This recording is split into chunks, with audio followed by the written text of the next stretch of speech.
আপনারা দেখছেন সোহান নিউজ 24।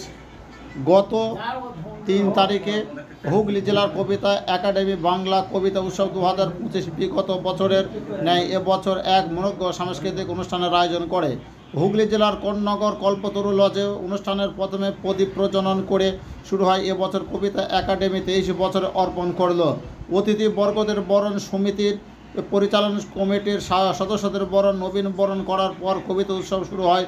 হুগলি জেলা কবিতা একাডেমি প্রত্যেক বছরের যোগ্য কবি শিল্পী সাহিত্যিকদের স্মারক সম্মান ও তানিয়া হাজরা স্মৃতি সম্মানে প্রদান করে থাকেন। এবছর তার ব্যতিক্রম হয়নি। এবছর হুগলি জেলার সুযোগ্য কবি ও সাহিত্যিক সাংবাদিক ও সমাজসেবিকা কাবেরী সিংহ রায় মহাশয়কে এই তানিয়া হাজরা স্মৃতি সম্মান প্রদান করে হুগলি জেলা কবিতা একাডেমি। প্রথমে কবিকে শাল দিয়ে সম্মাননা জানানো হয়, তারপর পুষ্পস্তবক মানপত্র ও স্মারক সম্মাননা দিয়ে তাকে সম্মান জ্ঞাপন করা হয়।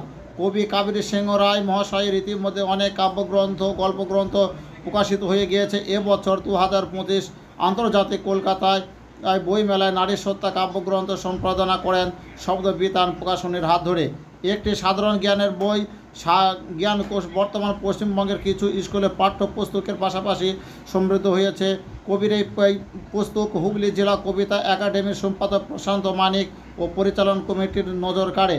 এবছর কবির এই জ্ঞানকোষ বইটি বাংলাদেশে গঠিত হয়েছে। কবি নিয়মিত কানাডা অভিবাসী পত্রিকায় লেখেন। তিনি শতাধিক ম্যাগাজিনের সাথে যুক্ত, কিছু আশ্রমের সাথে যুক্ত থেকে তাদের সেবা করে চলেছে মাননীয় কবি সাহিত্যিক সাংবাদিক ও সমাজসেবিকা কাবেরী সিংহ রায়। তার প্রতি আমাদের হার্দিক শুভেচ্ছা অভিনন্দন ও শ্রদ্ধা জানায়। আগামী চলার পথ তার আরও প্রশস্ত হোক।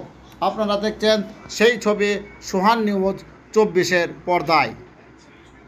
আপনার এলাকার যে কোনো খবর পাঠাতেও আপনারা আমাদের হোয়াটসঅ্যাপ করতে পারেন 7679671600 এই নাম্বারে।